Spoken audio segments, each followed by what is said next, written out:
There's so many roller coaster manufacturers out there, which is great because it results in competition throughout the industry and a bunch of different styles that can be found in all sorts of rides. When people talk about the best manufacturers, though, I've often heard them refer to the Big Three. This Big Three consists of B&M, a reliable workhorse that's been putting out great coasters for 30 years, RMC, who pretty much modernized coasters and has some of the best in the world due to that, and Intamin, who always adapts with the times, takes risks, and as a result is responsible for a bunch of major innovations. But a manufacturer that I haven't really heard a lot of praise for, and one that I think wholeheartedly deserves it, is Mack Rides. They've got the reliability and quality of B&M, the modern mindset of RMC, and the ability to innovate and come up with new concepts like Intamin. And because of this, as well as a few other factors I'll get into later, is why I believe Mack will make a push in the coming years and become one of the true leaders of this industry. But how will this happen? How can a company that didn't even get started making extreme coasters until the 2010s be primed to take over? Let's find out.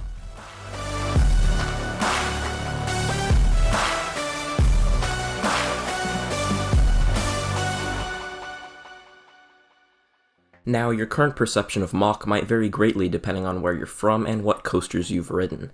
Mack is a German company and, unlike other European manufacturers like B&M and Intamin, hasn't done too much work in the US in terms of extreme coasters. But in Europe and Asia, business is booming for them and they're easily one of the most prominent manufacturers in those markets. To get some context, Mack Rides is a family-owned company and has been since they got their start all the way back in the 1780s constructing stagecoaches and carriages. As they began to focus on building roller coasters and other amusement attractions, they opened up a theme park just 30 minutes from their headquarters to act as a showcase and testing ground for all of their new projects.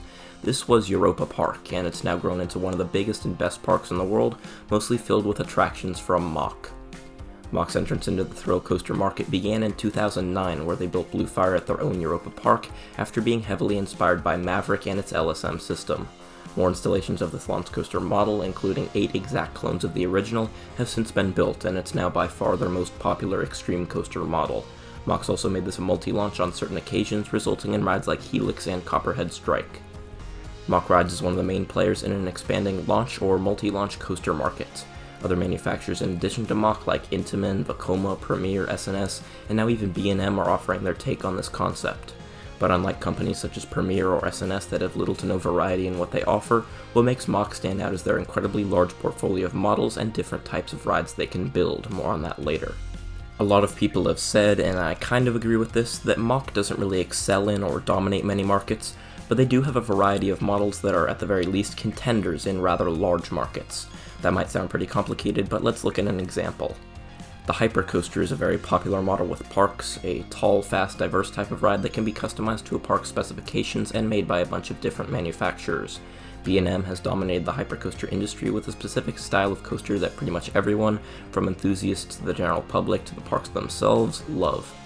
Mack, as a new player in the hypermarket, knows this and offers a vastly different type of hypercoaster than B&M, which has resulted in them getting a good amount of work from parks who are looking for something different than the industry standard.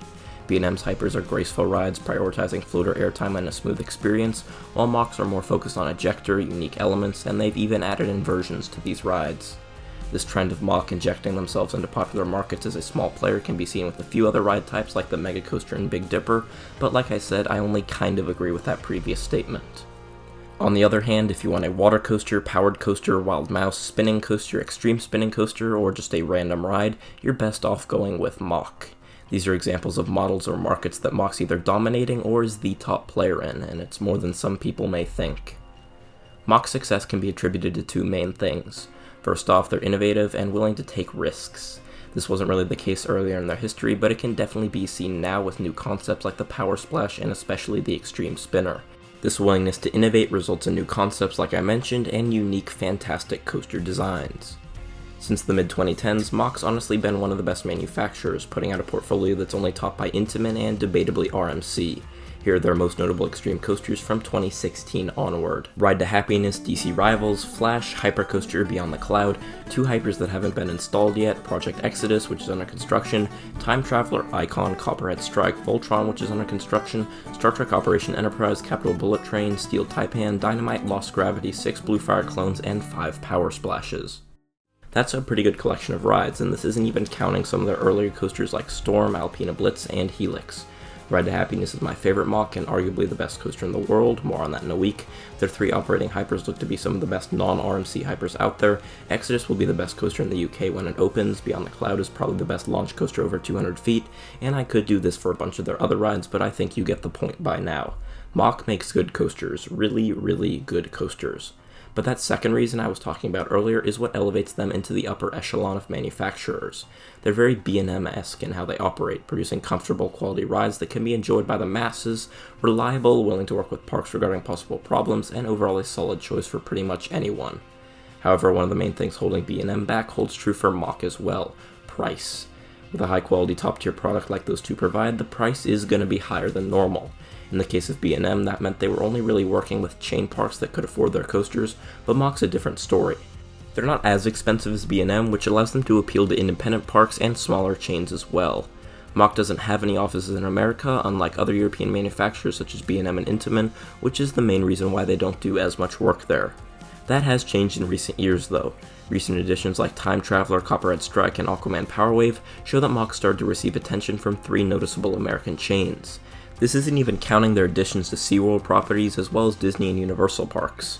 I think it's safe to say, based on Mack's good relationships with chains and properties they've already worked with, that we'll be seeing many more coasters by Mack Rides coming to the US in the future.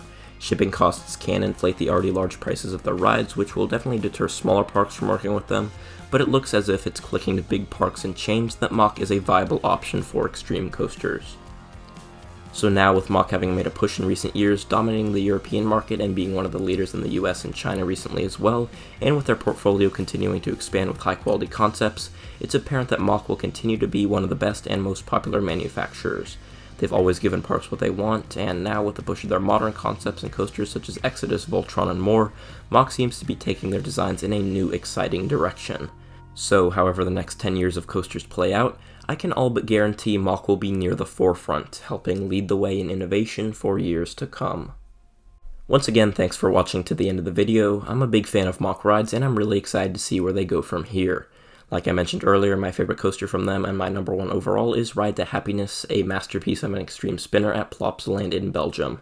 About a week from today, I'll be releasing a full review type video on what makes it so good, so if that's something you're interested in, go ahead and subscribe to the channel so you don't miss it when it comes out.